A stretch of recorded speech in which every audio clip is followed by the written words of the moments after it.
มื้อนี้ก็ซุ้มเหนือฟันฟาร์มเนาะครบกำหนดมาการันตีสายพันธุ์สุดนี้เป็นจอห์นวิกมานะตัวนี้เป็นจอห์นวิกมานะแม่แดงเนาะตัวนี้เป็นจอห์นวิกมานะแม่มุ่นเนาะเพราะว่านำมา2แม่นำมาจากซุ้มสื่อสารเพชรจอห์นวิกเป็นลูกชายของเท้าจอห์นวิกเนาะชื่อเท้าจอห์นสัน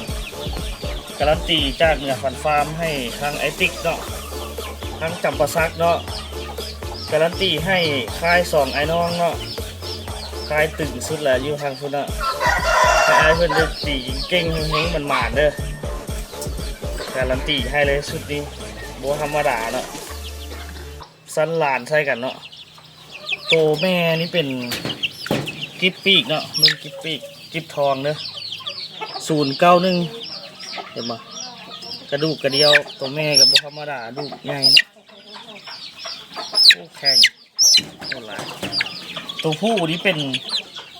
096เห็นบ่096เหนือพันฟาร์มเนาะ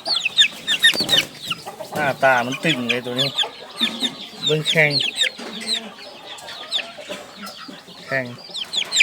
งามไกลบ่มีตำหนิจักโตเด้อ สุดนี้แม่นเบิดแล้วเนาะสุดน้องต่อไปผู้ใดสนใจก็ทักหา